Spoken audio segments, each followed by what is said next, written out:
My name is Tyler Fornes, and I am one of the co-hosts of the Good, the Bad, and the Hungy AEW podcast here on the Voice of Wrestling Podcasting Network. We take a broad scope approach to the world of All Elite Wrestling and the entire universe of Tony Khan. We talk about the big matches, the big stars, the promos, the storylines, and we also look at it from a big picture perspective. How are things going to change over the course of the next 10 years with AEW still in the picture? How are companies like WWE going to adapt and adjust to AEW? Are they going to be a similar way like they did with WCW in the late 1990s? Will there be a counterpunch? We talk about all of that and more on The Good, The Bad, and The Hungy every week on the Voices of Wrestling Network. This podcast is a member of the Voices of Wrestling Podcasting Network. Visit voicesofwrestling.com to hear the rest of our great podcasts, as well as show reviews, columns, opinions, and updates across the world of wrestling.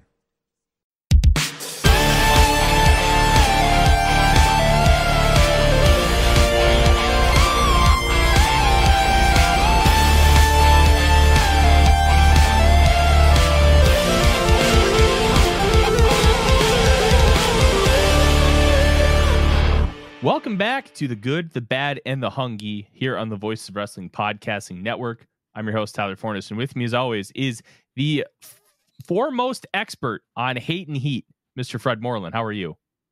It's hot out, and I hate it. I've been waiting all week for that terrible joke. I'm doing well, man. How are you?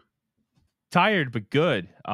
Football season is upon us. I'm getting prepped to go to training camp. I'm still waiting up here, at least on my end. There we go. I'm still waiting on word whether I'm going to have a credential or not, but right now, yeah, things are looking good. So I'm excited. In the meantime, I have suggestions. Oh, what's that? If you don't get credentialed, well, first of all, buy some card, some not cardboard, but construction paper. Preferably in a not appropriate color, and just crayon on it. Secondly, find 3 other people and go in, on each other's shoulders under a trench coat. Oh, tremendous. That's tremendous. I will consider doing that. That feels like something out of Hey Arnold. That it's like an old-timey joke, yeah. Yeah. Only with children instead of grown-ass adults. Speaking of children, let's talk about Warner Brothers Discovery and their potential of suing the National Basketball Association. And why are we talking about this? Well, it's pretty simple. Thank you for humming around Ball Rock. It's pretty simple. It impacts the negotiations for All Elite Wrestling. So it's been long rumored that the NBA was going to sign a new television deal with ESPN, NBC, and Amazon Prime. That has officially been signed. Per Front Office Sports, the NBA has signed contracts with those 3. WBD has the ability to match for 5 days. Offers. And yeah. 5 days after it's been presented to the Board of Governors and accepted by them next week. They can match, I believe, the NBC and the Amazon Prime one. I don't believe they can match the ESPN one because TNT never had the A package. So I don't think they can they go up in package. I think they can just stay where they're at. So okay, I wasn't aware of that aspect of it. I think that's how that works. If I'm wrong, I'm wrong. But I did read that the phrasing in the contract on matching is extremely vague. Mm-hmm. So that sounds like lawsuit bait for sure. Yeah. So I guess we'll see. If they match, it'll probably be Amazon Prime. There was at one point discussions about a 4th package being carved out for TNT. Look, TNT has become synonymous with the National Basketball Association over the course of the last 20 to 30 years. And especially over the last few, with Inside the NBA becoming arguably the best television show in sports. Now, if they choose to match or sue, that could complicate things for All Elite Wrestling, because that money that could potentially go to All Elite Wrestling is could be tied up in the lawsuit. It could be tied up in wanting to give money to the NBA instead of giving it to AEW. So there are a lot of different factors here, but it also might not mean anything because what the NBA would be getting from TNT is significantly more than what AEW would be getting, upwards of like 1,000% more. And they have made some other deals recently. They picked up games from the Mountain West and Big East conferences, the French Open, which they just acquired within the last week, and also 2 of the college football playoff games. So they are making moves in the world of sports. And the interesting part that we've talked about before, Fred, is they may not view AEW as traditional live sports, even though it's in the same category, but how they structure things within their departments and the finances that they're allowed to utilize, not having it with sports could be a net positive. It also could be a net negative. We're not quite sure how that's all going to shape out. But having this kind of murkiness for All Elite Wrestling isn't great as far as getting clarity for their future. It also could mean absolutely nothing. And it's a waiting game. We'll see if TNT decides to match or sue because they only have a short window to do so. And once they figure it out, Fred, we'll have a much clearer picture on what AEW is going to look at. Yeah. It's all very much up in the air. I honestly, with all the discussion about it, I frankly think it's just going to kind of come down to if Turner wants to pay them, or Warner Brothers should say, since it's 2024. I expect that they will. It's just going to be a question of how much. But I think that probably the low end and high end on that are both going to make the company profitable. So I think it's going to work out well for AEW, and at least financially. And look, there's concerns about the ratings for sure. There's concerns about attendance. There's business concerns for the company right now in the short term. I do think that that's going to be fixed to at least some extent if the booking of the last 2 Dynamites continues, because I think those are the shows you can get a hot company going with. But I guess we'll see. That's a whole nother discussion. But yeah, this is it's kind of going to get to be an annoying story until we actually get something concrete on it, because it's going to be a lot of they're negotiating. 3 weeks later, they're still negotiating. And I think we're just kind of stuck in the hell that is this holding pattern. So as someone with this kind of getting tired of it, I just hope we get a deal soon. But I think regardless, they'll be profitable and probably the second most profitable company in wrestling history, at least in the United States and possibly worldwide, I guess, depending on the quality of that TV deal. Yeah, I think the people that are the weirdos that are praying for the death of AEW are going to have to wait longer. AEW has more money behind it than WWE does, and I don't think people realize that. The Khans are so rich they could have purchased WWE multiple times over, but obviously that ended up going to Endeavor and TKO. But AEW's not going anywhere. You have a very, very, very, very, very, very rich man who is a wrestling nerd running the company. It ain't going anywhere. Let's move on. We're going to keep tabs on the WBD negotiations and kind of see where things lie. Big news, though, out of the world of Mexico. Stephanie Vaquer is no longer with CMLL, and she abruptly left for WWE and will be reporting to the Performance Center in NXT. A lot of interesting things here, Fred. She was stripped of the CMLL Women's World Title, I think is the correct one, which will now be have a winner decided in a 3-way match at US Fantastica Mania this weekend, I believe. And she was also stripped of she was stripped of one other title. She lost the New Japan Strong Women's title, but then she didn't even put anybody over on the way out. She beat Tessa Blanchard at the Guadalajara show on Tuesday. She reportedly, I don't know if this was ever confirmed, no-showed the Saturday CMLL show because she was in Toronto backstage. And this is a very interesting one. One, it's not too big of a surprise that she went to WWE. There's been a lot of contention with her and Rush, surrounding Rush's support of, I can't remember the wrestler's name, but Quattrero. Quattrero, yes. Quattrero, I think it is. Yeah. Where Quattrero is accused of attempted murder on Vikur. And it's when you think about that, it's not a surprise she went to WWE, but it still stinks for AEW and New Japan. She was blossoming as a star in that realm of the wrestling world. But now she goes to WWE, which apparently she's wanted to go to WWE for years. She had a tryout a few years ago. Nothing came to fruition from it. And now she's WWE bound. Just an unfortunate scenario for those of us in the All Elite Wrestling universe who really enjoyed watching her work. But all the best to her.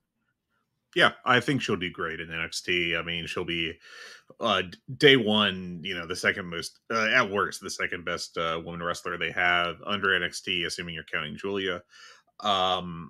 She's really improved over the past year in particular. I think she went from like promising to like a top level talent. So I personally would have preferred, obviously, if she went elsewhere, just because I WWE, I've talked about it to death about how, you don't get as many good matches there. And I like good matches, and I don't like their production style or various other things, how they do promos or storylines or the show.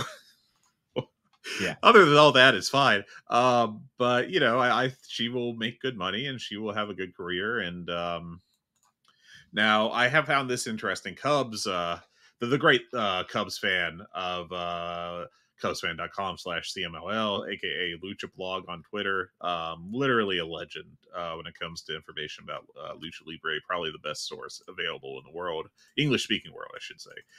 He did mention, and look, this is kind of a Brian Windhorse putting his fingers together kind of thing.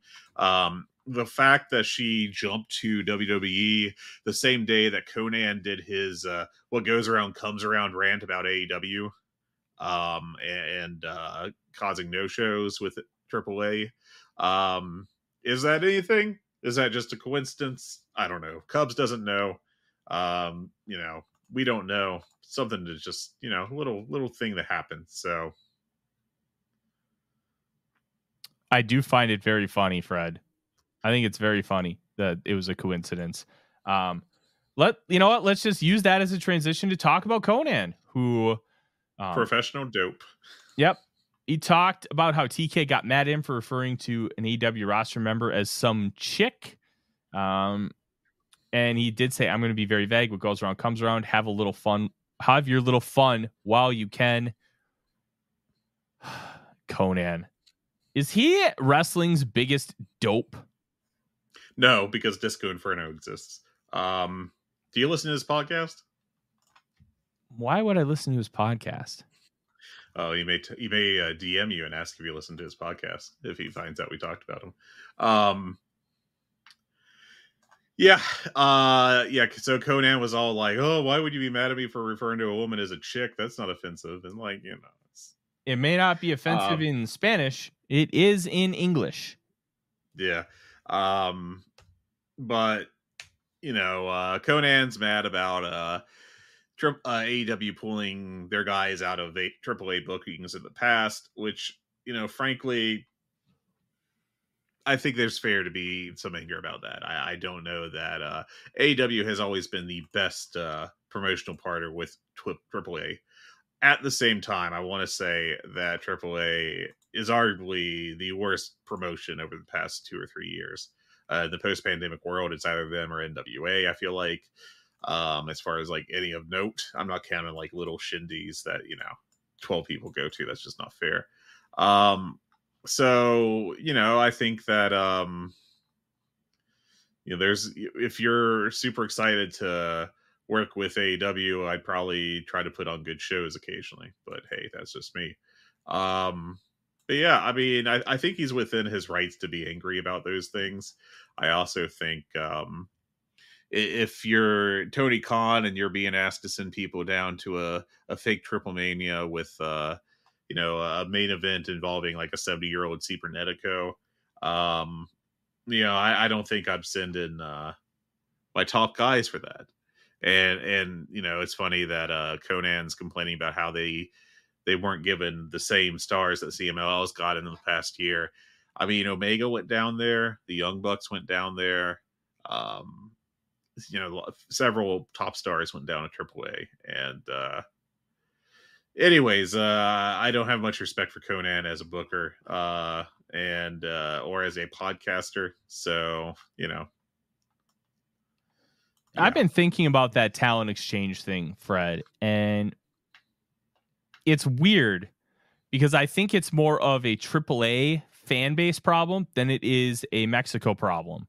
Mm-hmm. Because when stars like Kenny Omega and the Young Bucks go to AAA, they get no reaction. Nobody cares. Yeah. You send Bryan Danielson and the Blackpool Combat Club to Arena Mexico, sellouts. No vacancy, sellouts. And Arena Mexico does pretty good attendance.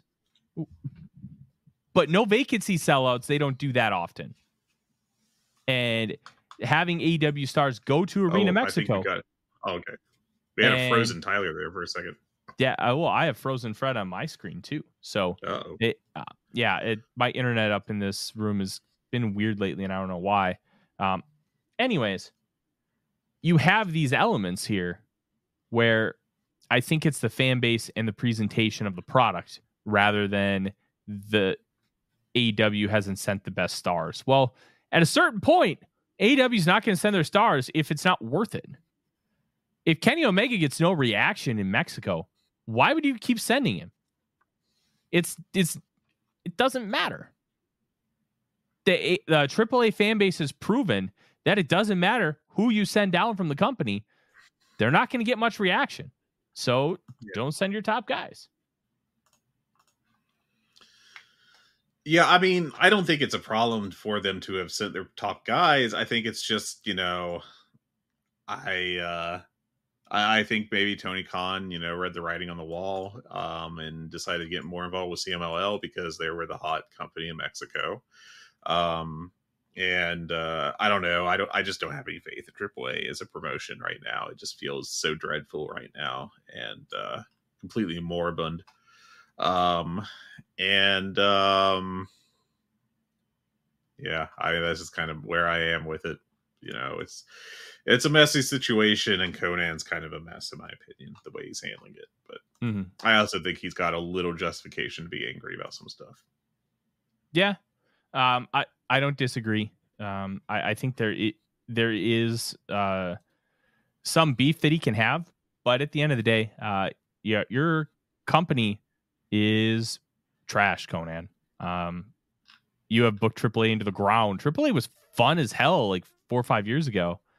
Now it's just lifeless and nothing makes sense. And making sense of AAA booking is like trying to find a needle in a haystack. Why would you do it? It just is what it is. But enough about crappy wrestling. Let's talk about good wrestling. And Ricochet is reportedly coming into All Elite Wrestling soon. It would not shock me, Fred, if that ends up being the Wembley match for one William Ospreay. That would be a tremendous one to have him versus Ricochet. I'm really excited about it. And the one interesting thing is some thought maybe he was that mystery masked wrestler thinking, oh, the mask kind of looks a little bit like Prince Puma, but it wasn't a Prince Puma mask at all. That mystery wrestler is Aramis. Bodyslam.net reported it, and then that was confirmed by our friend, the Cubs fan, Lucha Blog. Where do you think Ricochet actually returns, comes into All Elite Wrestling? That's a good question. To me, he's such a natural baby face that I feel like he kind of has to come in like one, at least initially. I've seen the argument that he should come in as a heel aligned with the Elite. I think I get it. I mean, there's obviously a connection there going back to PWG. And he would slide in as a heel opposite Will Ospreay nicely.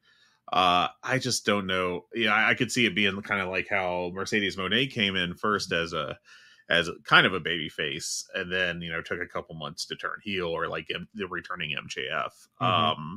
Because I think the expectation would definitely be that once he pops up, that we get a big reaction for Ricochet, but eventually he'll better fit in as a heel. I get the argument. I just think I don't know. I think the you can't be a heel high flyer thing is kind of an old school argument that doesn't hold up as a complete like truism today. Mm-hmm. But at the same time, I think that there is something to it when you're as spectacular as Ricochet. Yeah. I don't know. I think it's really interesting where he will end up. I just don't have a good read on it. It doesn't feel like there's anything being set up at this point in time that's like clearly, obviously, this is where he's going to plug in. So I guess we'll have to wait and see. Do you have any read on it? Because I just don't. No, I don't at all. Okay, fair enough.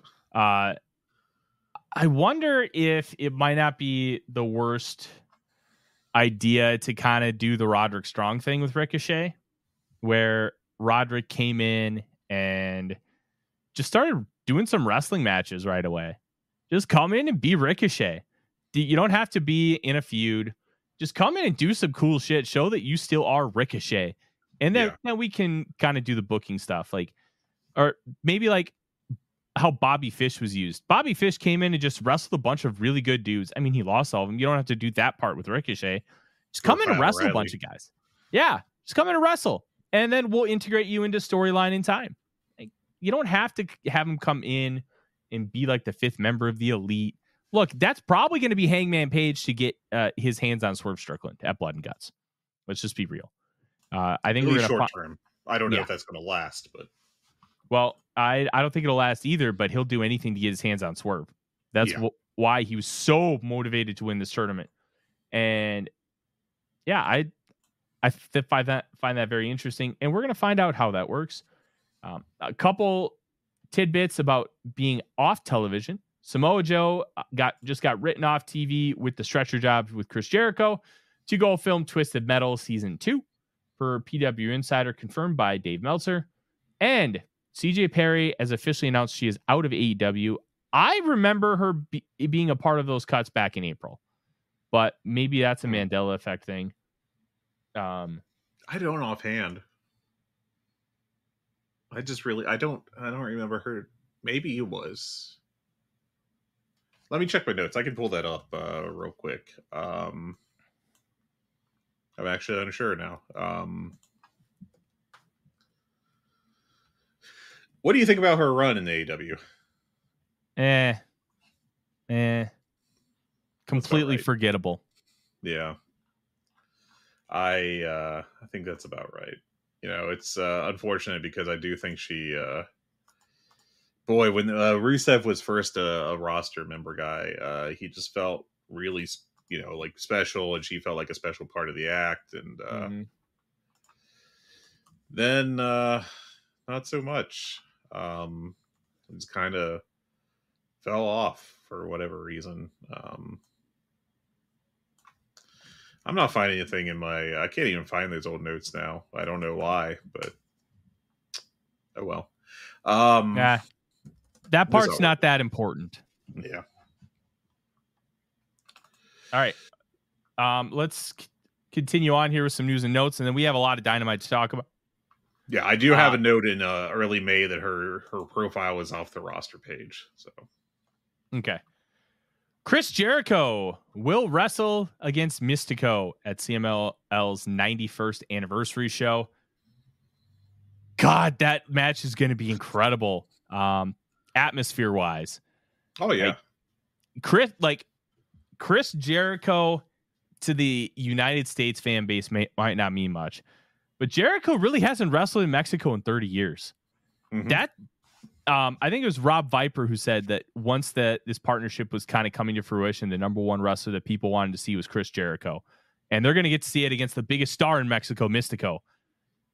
That rocks. I wish Atlantis was maybe a tiny bit younger, because I think that match could be like, you do a lucha walk and brawl with Chris Jericho and Atlantis. That could be really, really special. Especially if Jericho's willing to do a hair match. A hair versus mask match with those two would be awesome. I don't know if we're going to get that. I doubt we're going to get that with Jericho and Mystico, but that atmosphere is going to be incredible. Yeah, I think that has the potential to be like just a fantastic atmosphere. You know, I do think there's a lot of pushback on Jericho these days. And I think just as far as his on-screen performance, I think it's a little extreme to the point that it's become a gimmick for him. But I think he can still go on occasion. You can definitely see the age catching up with him over the past 12 months. Let's not be wrong. But with Mystico and a rabid crowd there in Arena Mexico for Aniversario, I mean, that should be pretty damn amazing. Mm-hmm. Yeah, it's gonna rock. I can't wait. I can't wait for that match. That is going to be seek out material. That whole anniversary show is probably just going to rule, because CML is on absolute fire right now. Couple more things. Riho broke her arm on Collision. Eddie Kingston had knee surgery on July 9th, which would put his return likely somewhere around Easter. No, Easter. If it's a torn ACL like it was reported, that's a 9-month injury. Okay, but it could be 6, I reckon. But yeah, probably 9. It would be like a flat 9, where in like the NFL it's 9 to 12, because in the NFL you have to do a lot more jerky and sudden movements to move laterally, and in pro wrestling you don't. Yeah. So it's less impactful that way. Maria Kanellis-Bennett is meeting with the surgeon regarding a mass on her adrenal gland. Kudos to Maria Kanellis-Bennett's taste, because she posted on social media that she was struggling with it. So she got Culver's. That is a woman of taste. Culver's always brings the mentals up. So all the best to her and her family, and kudos on the great taste. We got Ishii, or Ishii, I should say. He's going to be with AEW through the summer. This is the first time he's not in the G1 since 2012. Mr. G1 himself is out this year. There was talk they're going to phase him out one of the last 2 years, and he barely made it in the tournament. He just kept being awesome. I get that they want to do the youth movement. That really makes sense to me, but it's very surprising to me that they didn't want Ishii around to have good matches and losses, which I figured would have been the natural spot for him. But well, yeah, I think the thing with Ishii is that his body wouldn't be able to hold up during the G1, because he's got that knee injury, and that's why he's over here in America doing like the Minoru Suzuki tour, which I think is great for him. He's going to make a bunch of money. Fans love Ishii in America, arguably more than they do in Japan. I think it's great. Yeah. It should be a lot of fun. I mean, he'll be able to get by with just like, pretty good 10-minute TV match every other week or something, maybe once a week. And I think it'll be cool to have him around for sure. Hopefully they do a little bit more of this during the G1 periods, in particular, where they got guys like maybe Yuji Nagata, who's not being used regularly. They could have them come over for a couple months, and especially with Collision taking up this residency deal, ticket sales not particularly great for that, by the way. That does make sense though, to like park him in Texas for a couple months, and then just have him come over and wrestle a match every week or so. And I think that's a pretty promising way to go about things. I would love to see Ishii wrestle guys like Lee Moriarty. I mean, Daniel Garcia is doing the injury angle right now, but wrestle guys like Daniel Garcia. Wrestle young guys who could benefit from doing an Ishii match and learning in that realm. I think that would be great. Also, you could just have Ishii wrestle a bunch of really cool dudes. Wrestle Roderick Strong, Kyle O'Reilly. Roddy teased that on Collision last week. So hell yeah. Yeah.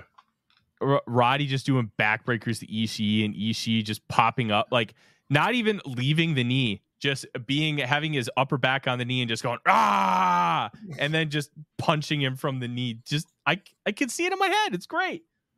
Yeah, just we'll see how that ends up coming to fruition from a long-term perspective over the next few weeks, because Ishii in AEW rocks, and you could do a lot of fun things. Some things from Dave Meltzer, Fred. Mm-hmm. Meltzer stated that Omega is recovering well from diverticulitis in the latest Observer, but has no return date. I wonder, because it was never officially reported that when he had the surgery. I would suspect it was very soon after the angle that they ran. I believe it was May 8th in Winnipeg. Yeah, where he got beat down. Mm-hmm. I would imagine it was very quickly. So there's a non-zero chance that he is on Team AEW. I think that would be too early of a return. I think so but too. If there is an X for Team AEW, it's Kenny Omega. It's the one that makes sense. Ricochet being Team AEW, I don't see any really big connective tissue with him versus the Elite, or him teaming with AEW. Because it'd be one thing if Will Ospreay was on Team AEW. He's not.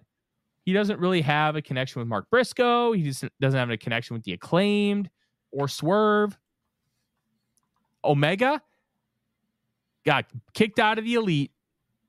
Okada calls himself the best bout machine now. They are building to that match, which my guess, that could be a Wembley match for 2025. Yeah. I think you could do it in 2024, but I think if you could get a year worth of build out of that. You could get a lot from Omega and Okada building up to that match, and then have it headline that show. Oh God. Yes, please. Couple more things. The return of QT Marshall on the creative team was pointed out to be a key thing of late. This is a direct quote from Meltzer.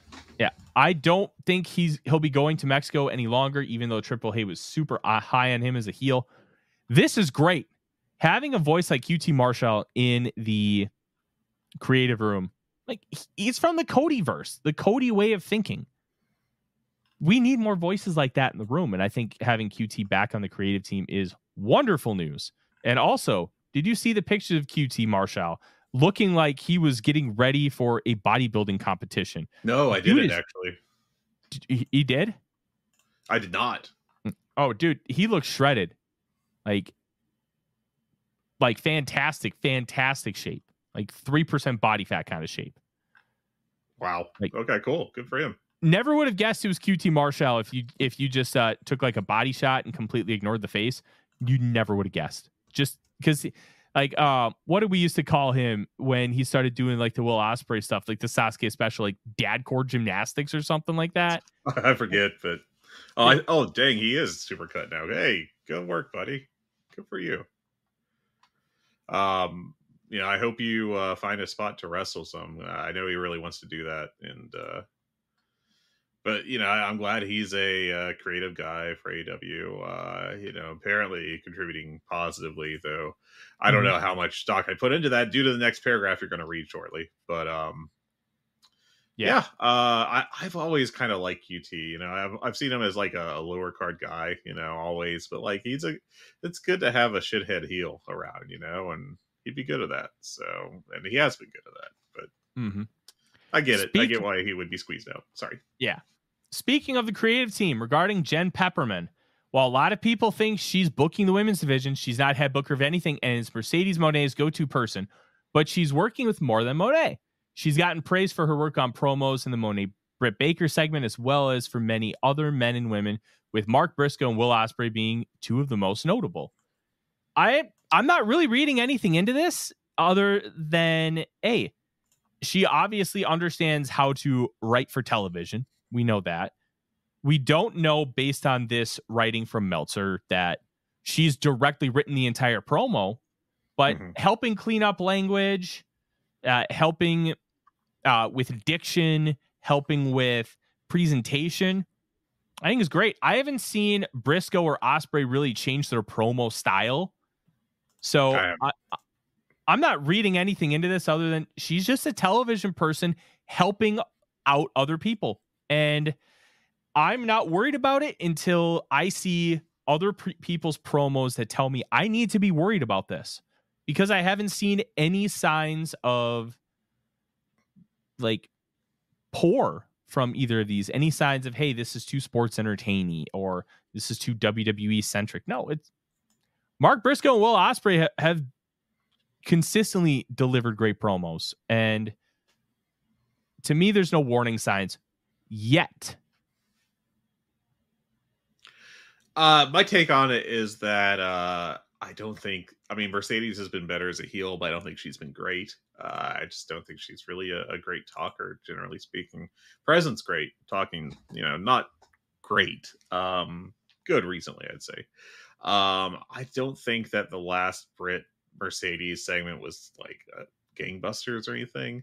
And frankly, I think that angle has been overtaken by Mariah and Tony in terms of quality in the past couple weeks. Just as long as it's been going, that's just my take. Citing Peppermint as contributing to Mark Briscoe and Will Ospreay promos seems really like, I don't know. Briscoe's just doing his normal stuff, so it seems kind of weird to give her credit for that. And Will Ospreay is just doing his normal promos, unless like she's been helping since he came in. So I don't see where there's been a change in either of them. Maybe she's just making small contributions or bouncing stuff off her or something, but yeah.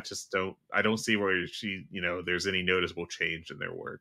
So it felt very much like, hey, I like Jen Peppermint, so I'm going to talk to Dave. Anyways, no. Yeah, to me, it's not a talking point until it needs to be a talking point. When we see Will Ospreay, Mark Briscoe, or anybody else completely shift their promo style to a really scripted WWE-esque approach, then I'll be concerned. But having somebody in the room who's got television writing experience, I don't think it's a bad thing unless they're writing everything word for word, because that to me is the problem. That is a big red flag. Having somebody who has that experience is not, and your mileage may vary on that, and that's completely okay. But having a writer who helps, I think, is good. Having somebody write everything for somebody, that's not pro wrestling anymore. So, a couple more little tidbits. Woo Energy deal is done. That really the only thing was there's a couple graphics. There was cans at the front of the broadcast table. Wasn't really made a big deal other than like the announcement. Like I don't think we're gonna miss it. I don't think it's even gonna be really noticed by a lot of people, which that just tells you what the promotion really was. And a note for me from Fred, Jordan Oliver tore his ACL. Man, that sucks ass for him. He's only like 24 and he's been improving a lot. I was kind of hoping they would bring him into AEW and get him in the Patriarchy and have like the East-West Express do some tag team stuff, because this tag team division needs help. It needs bodies. It needs people. And Oliver's shown a lot of improvement. And Nick Wayne needs to wrestle more. He's learning a shit ton being with Christian Cage. And I know he's a great wrestler. And he's like, people call Roxanne Perez the prodigy. No, Nick Wayne's the prodigy. Yeah. But he still needs to wrestle. You can't forget about that. Yeah. Go back to the Woo Energy thing real quick. My question with that being done is if Ric Flair is also done with AEW going forward. He hasn't been around basically since the Sting retirement angle, so I assume that's the case. But just something to consider, I guess, with it, because I don't think there's been any real announcement about him exiting AEW properly. I think Ric Flair being on AEW television is more about, having like him coming in for a specific thing, and he's not coming in. I'm just not reading anything into it. I think if they need Ric Flair will come in and he'll just do like a one-off like he's done in the past. That's the way I kind of see it. But yeah, Sting's gone. He's probably not coming around anymore. And I don't think I think it's just fine. Yeah. But Fred, we have a lot to talk about. And I want to start here. Quite a Dynamite. How great was that Mariah May turn? Oh, it was fantastic. I've watched it twice now, I think, which I very rarely do. It was perfectly executed. Mariah May just murdered Tony with the whole time, but especially with the shoe shots. And Luther took that table bump like a champ, and it was all shot very well. Mariah May looked like a damn killer by the end of it, and I'm really excited for what comes next. This is, I think, I've been talking about how I think the angle the storyline's been generally pretty good the past few months. They've obviously been building up to this turn. But the best part of the feud so far has easily been that turn, the angle this past Wednesday. Oh yeah. And it was just fantastic. It was one of the best turns in recent memory. Tony sold it like a champ, had a hell of a blade job. Looked like she was dead. Great selling. And Mariah looked like a psycho. And and I'm saying all this in the best possible way. I thought it worked really great. And my interest in their match has gone up dramatically. I think it's really, and it followed a solid match. Yeah, I'm not going to say it was really great, but I thought it was like 3 3/4 between Mariah and Willow. Just to knock, it didn't feel like it's clicked super well, but I liked it.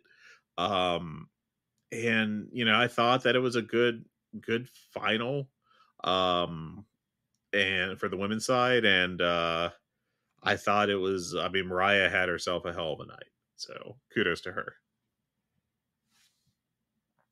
Oh God, May was fantastic, and I think Toni Storm's performance in this might have been the best ever.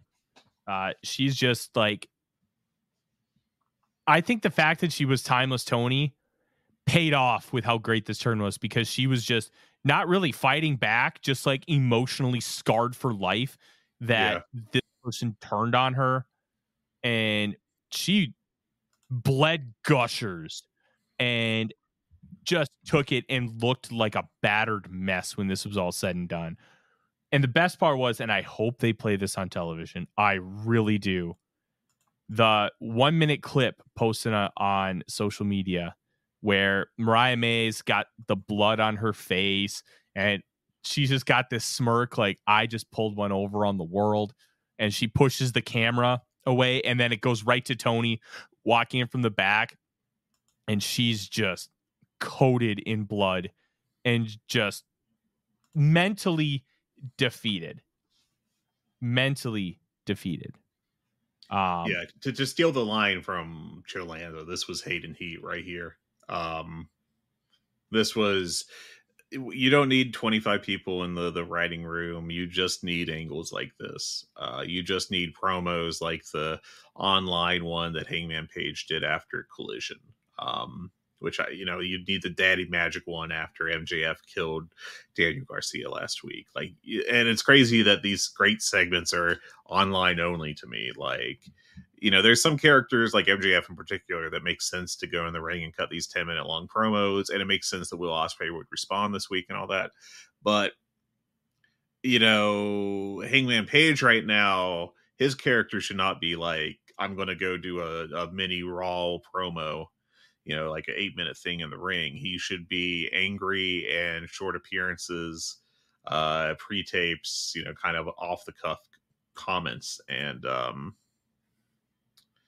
I wish they were doing more of this on TV. This is long, people have complained about this for a long time, but I it's really stuck out this past week where you get like 3 great YouTube exclusives or Twitter exclusives that don't make TV, and it's like you're just kind of wasting this, this great stuff. But anyway, that's a whole nother rant.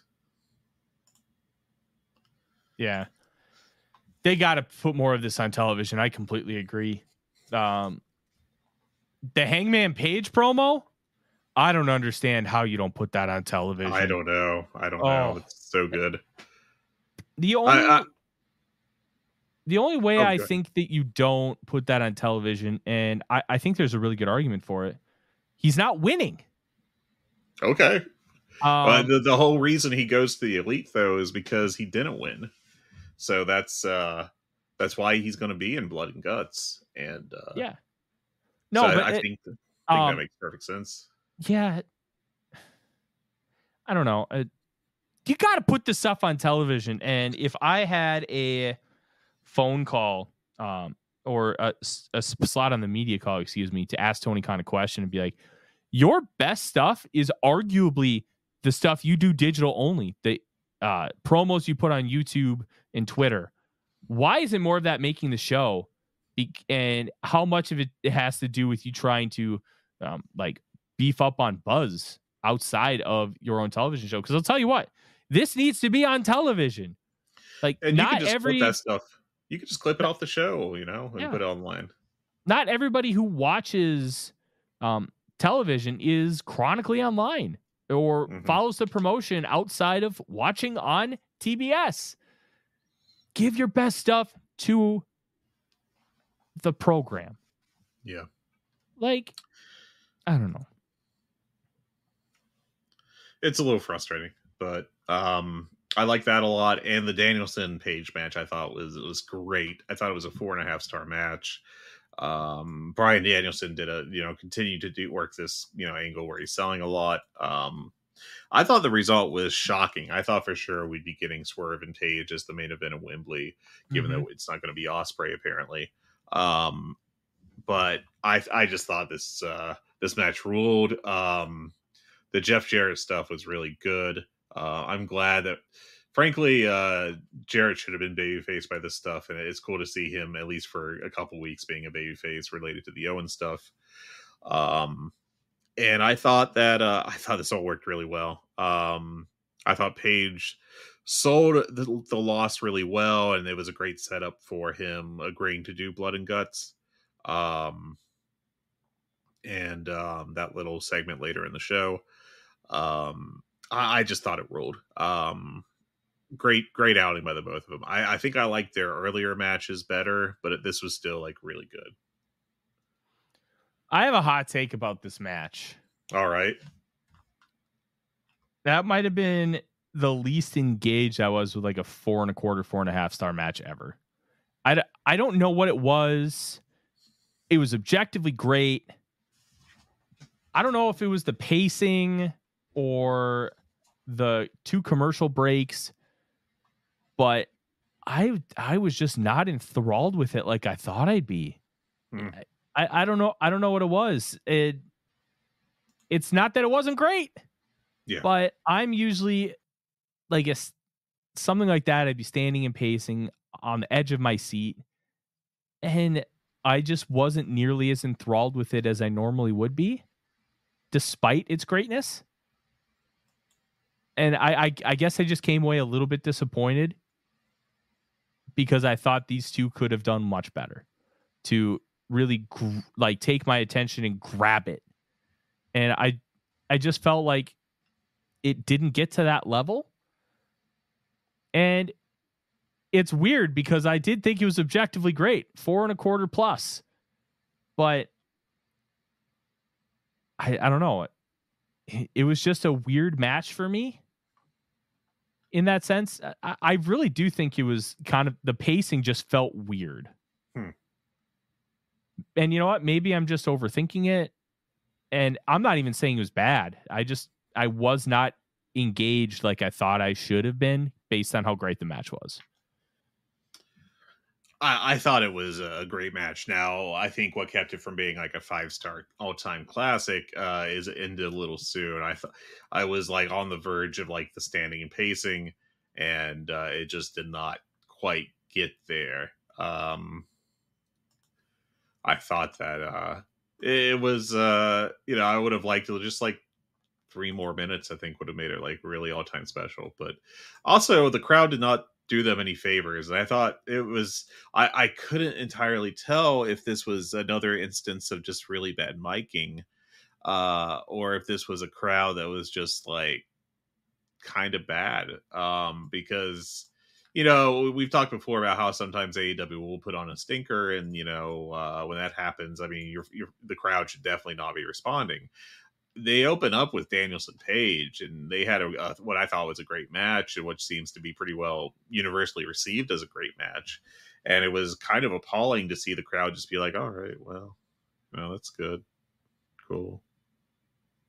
Like, all right, well, I don't know. I think I'd have a stronger reaction to that, personally speaking. But again, you know, I don't know. It was an odd time, so. Yeah.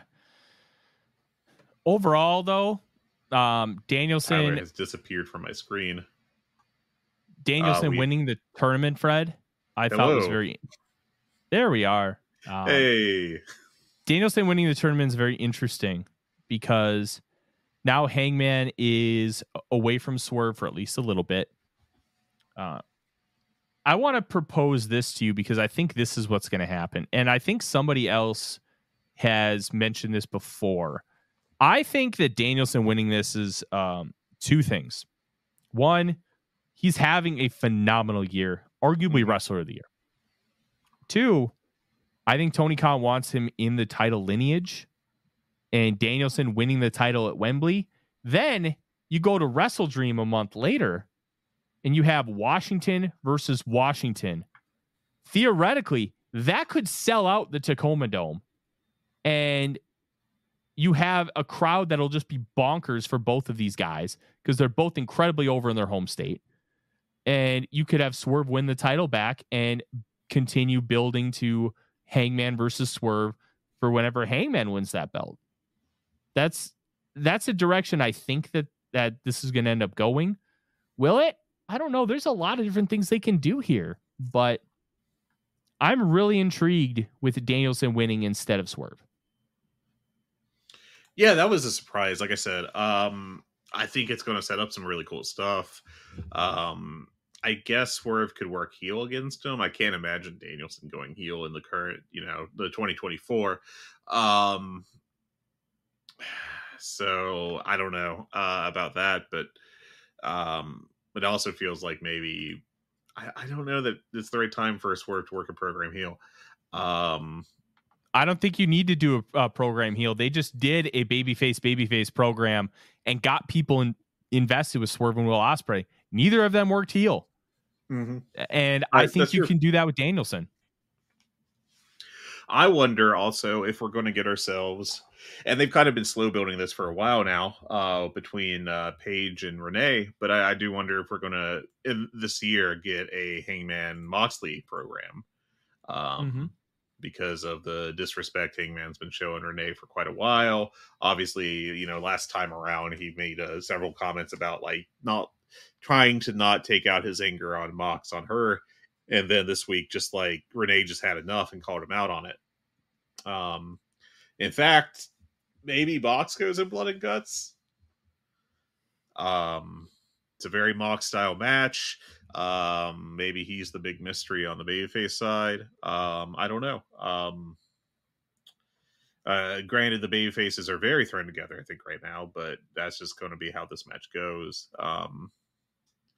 And I could see it being the start of a Mox Page feud off of that. And their last one was fantastic. So,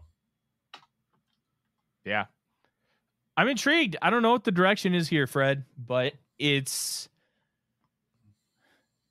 how this Wembley card shapes up is going to be interesting, especially with all those Mox rumors that came out after Forbidden Door that he's just kind of sick of the company's direction. He doesn't like how having a bunch of writers, which, I mean, nobody should be surprised. He hated having writers in WWE.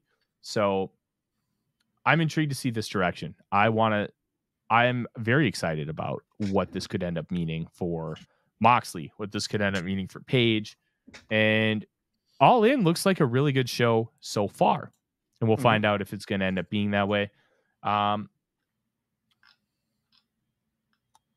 trying to think. Darby's back. Yeah, talk us through that. And Blood Guts. Yeah, so Darby did a little return. I thought it was kind of shot oddly. I thought like it was just very like some poor camera work at a couple points, minor things, I guess, really. But Darby is back. He returned to murder Brandon Cutler, who, unless I missed it on like I had a few collisions in a row that I still haven't caught up on because of real life. Hey, sorry. I haven't seen Cutler associated with the current version of the Elite. I don't think he's been in the background or anything, not like earlier in the earlier Young Bucks heel run. But Darby returns by murdering Brandon Cutler backstage, and he's like, all right, it specifically calls out Jack Perry, so that's going to be obviously an angle coming out of Blood and Guts. I think it's very interesting how Blood and Guts is kind of being used as a launching point for storylines rather than a blow off this time around.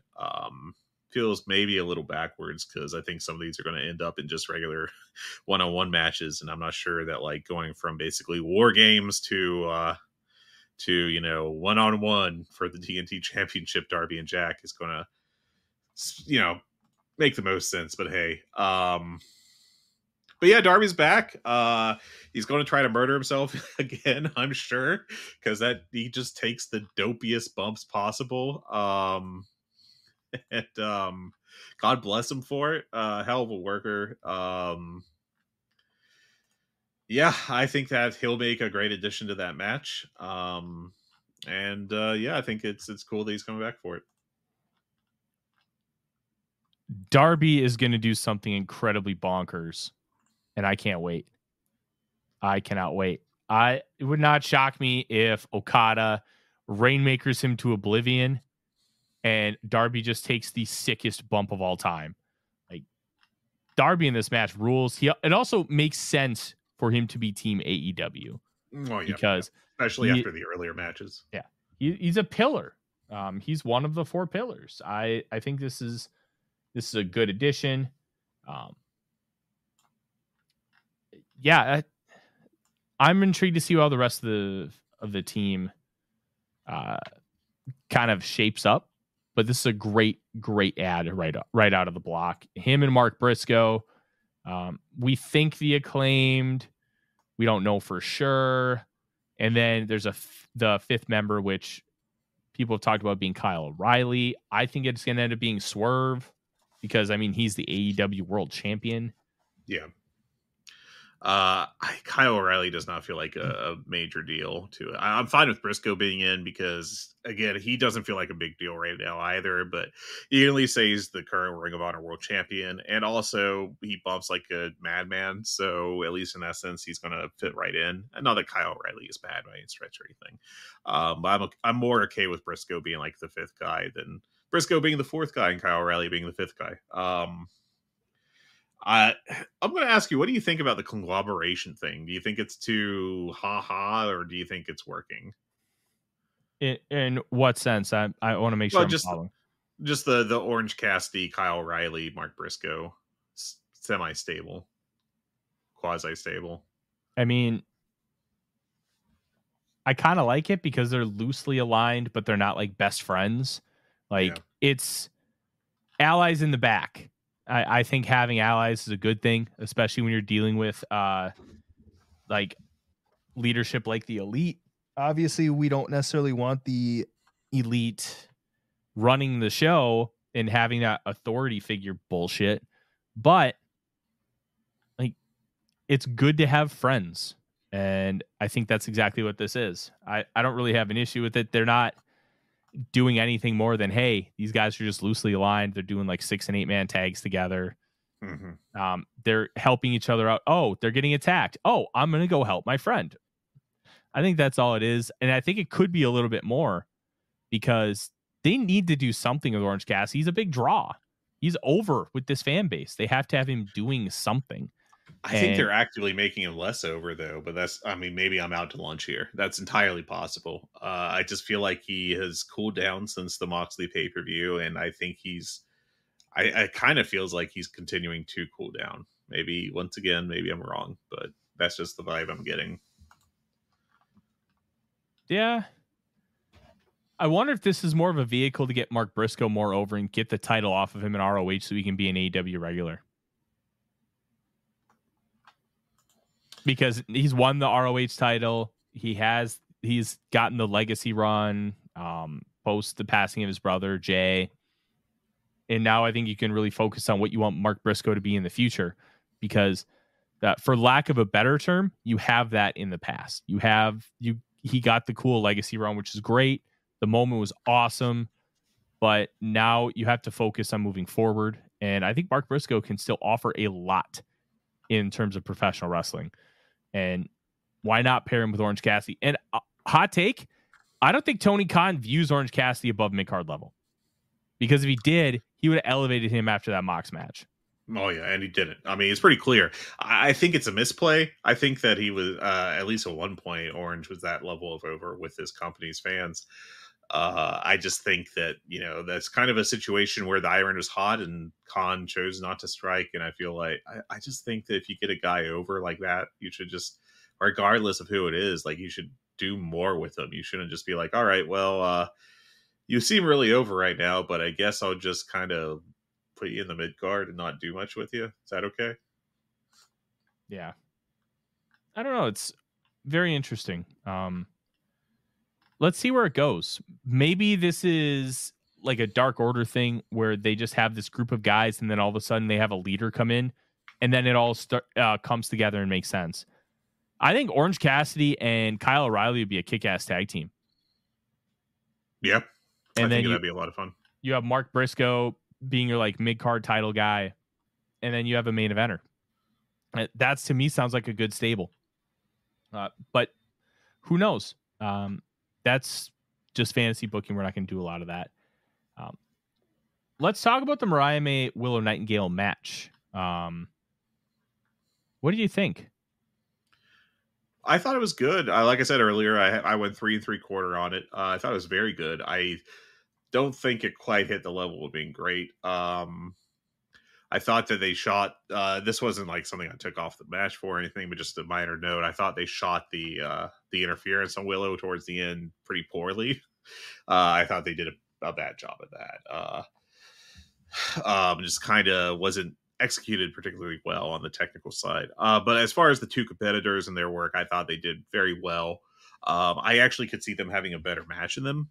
I think Willow may have seemed slightly off this night. Not to a dramatic level or anything, but just not as good as she has been recently. I don't know. Again, that could just be me, just a silly opinion I have. But I liked it quite a bit. What do you think of it? I'm with you, 3 3/4, and I think these two have a much better match in them. Like, they could hit 4.5 another time. I'm pretty convinced. I think these two could go 5 at some point.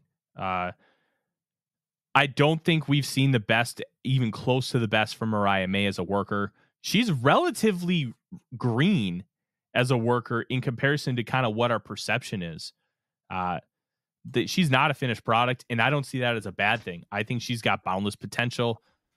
Everybody that listens to this show knows how much I love Willow Nightingale.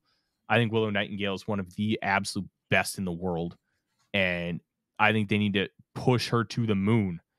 But they have the Mariah May story, and the story's gotten incredibly over. The angle got massive heat, and now you have Willow, who's going to end up chasing and I think defeating Mercedes Moné for that TBS title. And I think long-term, Mariah May and Willow Nightingale is a 10-pole feud that you can build around. This match kind of felt like that first G1 match with Shota Umino and Yota Tsuji last year. Where it just, little teaser, little preview. It felt different. It didn't deliver on an extremely high level, but it felt like, okay, this is the beginning to something special. The Rainmaker shock, where Okada beats Tanahashi. I mean, that was like a 4 4.25 star match. It wasn't nearly the best that they'd ever do, but you felt like it was leading to something more. It felt like it was the start of a rivalry. I kind of got that feeling with Willow and Mariah May, where it felt like the start of something special. Now, is it going to be at the level of those? Who the hell knows? I'm not even going to say it's going to be the next Okada Tanahashi. but the feeling of you just felt like they have more to give, and it was the beginning of something I think is spot on. Yeah, I liked it. I liked it. Oh, another match I want to mention before we do wrap up, whenever we do that. Also 3 3/4 stars. I had the 4-way. I thought Claudio, Fletcher, Ishii, and Pac. It was kind of a mess in a way, but like it was just dudes doing stuff, and it was good looking stuff. So I liked it quite a bit. If I were doing the plus minus thing you do, I'd probably go 3 3/4 minus.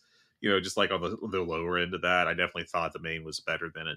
But I wanted to call it out. It was a pretty cool match. Some good stuff in there. Ishii looked good as always. And I thought it was fun. So enjoyed that match. Yeah, it was fun. I love stupid 4-ways, man. The way AEW books 4-ways, like they should be doing like an all-star tag or an all-star 4-way all the time. Every week should have one of these. Just guys going out and doing cool stuff. And like detractors of AEW, it's just a moves match. That's not always a bad thing. Have a moves match. Just have guys go out, take 12, 15 minutes, go out and do cool shit. Like that's what the cruiserweights did for WCW. Like go out and just do cool stuff. And I think this match, the winner got an international or TNT title shot, right? I think so. Yeah. So that rocks. Just go out and do cool shit. And you don't have to like all-star 8-man tags rule because you can have multiple storylines continued with these tags. And it's a great way to get multiple wrestlers on the show, further multiple stories, and you can get great matches. Like New Japan, like some of their like 6 and 8-man tags that they have on those Korakuen shows can be like 4-star matches. Mm-hmm. And it's I thought 12 minutes. I thought the LIJ versus LIJ match was again a 4-, but I thought it was a good. It was a great match on the recent New Japan Soul. It was that match was a great match. That was even better if you were really into LIJ and the lore with the faction. Friend of the show, John Carroll, they were on previewing Forbidden Door. Yep. They love LIJ and are humongous fans of Tetsuya Naito. And they're the most overacted in New Japan right now in Japan. So, and John knows all the lore, and it's much better for them to enjoy because you understand those little nuances.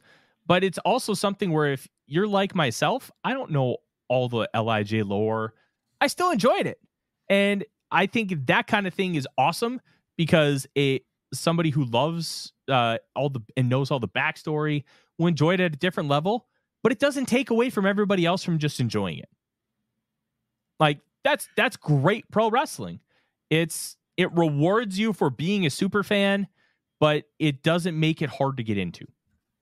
Wrestling needs more of that. Yeah. And also Yota Tsuji is 100% turning heel. I've convinced myself that off of basically the entire match. So before we wrap up here, Fred, do you think that New Japan is ever going to run Tetsuya Naito versus Hiromu Takahashi, or is it just going to be the biggest dick tease of all time? If they're going to do it, they need to do it in the next year. So I think Naito is not quite like it. Just sucks for those fans because they were supposed to get it because of the pandemic. Oh, I would have loved that match then too. In 2020, that match without pandemic conditions, that match would have ripped. It would have been fantastic.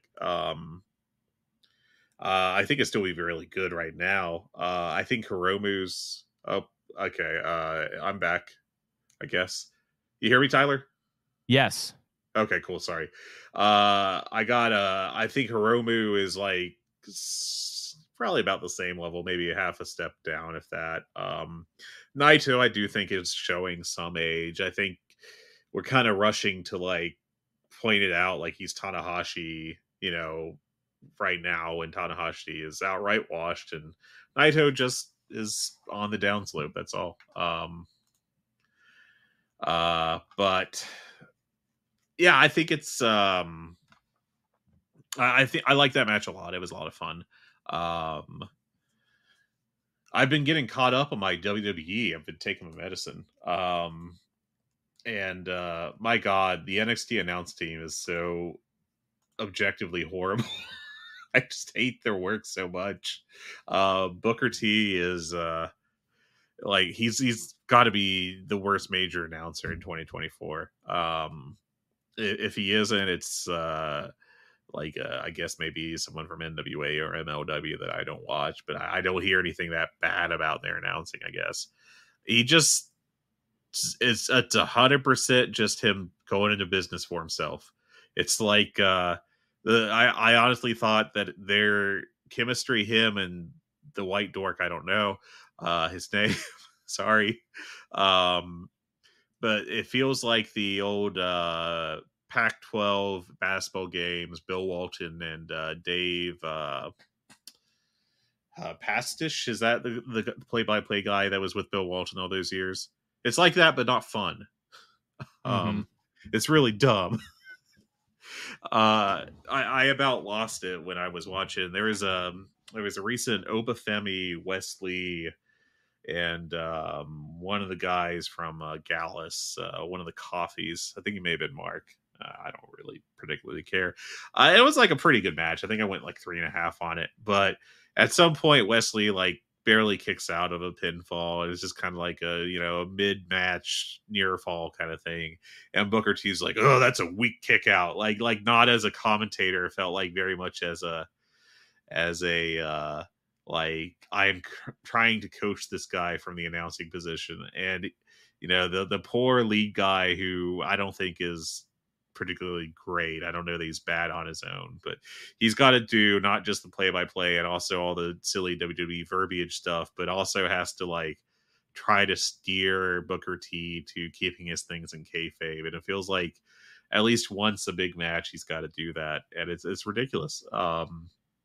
Anyways, that was my NXT announcing rant that I've been thinking about all day.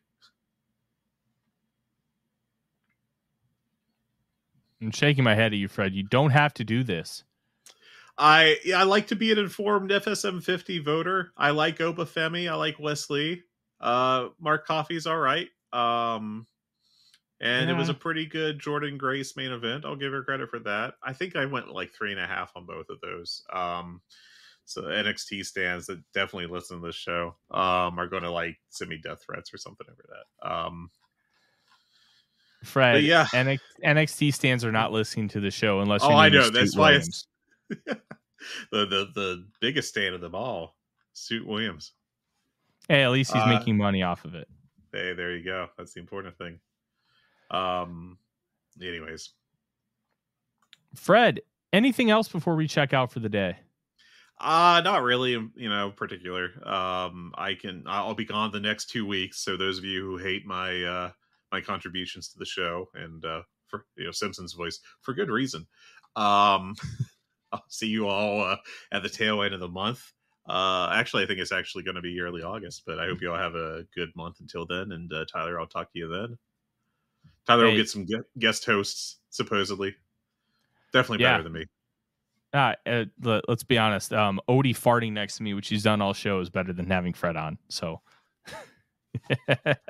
now we'll miss you, Fred. Enjoy the hiatus. You've earned it. Speaking of, tell us what gimmick Fred should come back after his hiatus.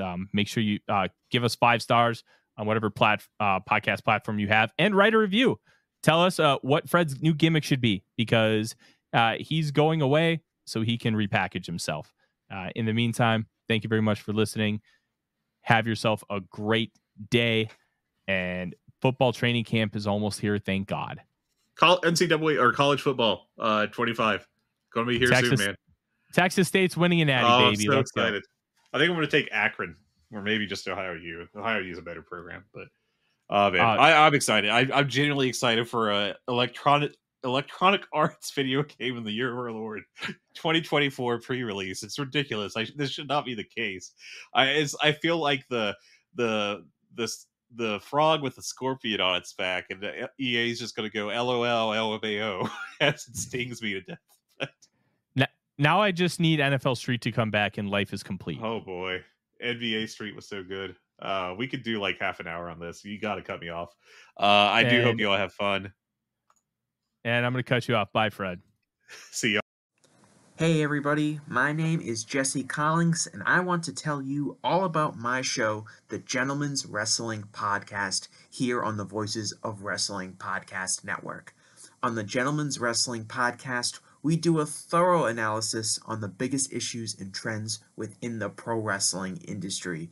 We talk a lot about pro wrestling media, we talk a lot about fan culture and wrestling's place within general pop culture, and we talk about the broader influences that are shaping the way we discuss and analyze the pro wrestling industry. We've had some of the brightest minds in the pro wrestling intelligentsia on the show, including WrestleNomics host Brandon Thurston, both Rich Craich and Joe Lanza from the Flagship Wrestling Podcast, Trevor Dame from the Through the Years podcast, and a whole lot more. This isn't a show for hot takes. It's not a show recapping the latest episode of television. This is a show focusing on the biggest topics in pro wrestling and doing a deep dive on the real stories behind the surface level analysis you might find elsewhere. The Gentleman's Wrestling Podcast is available wherever you get your podcasts, and we'd really appreciate it if you gave us a try. Thanks.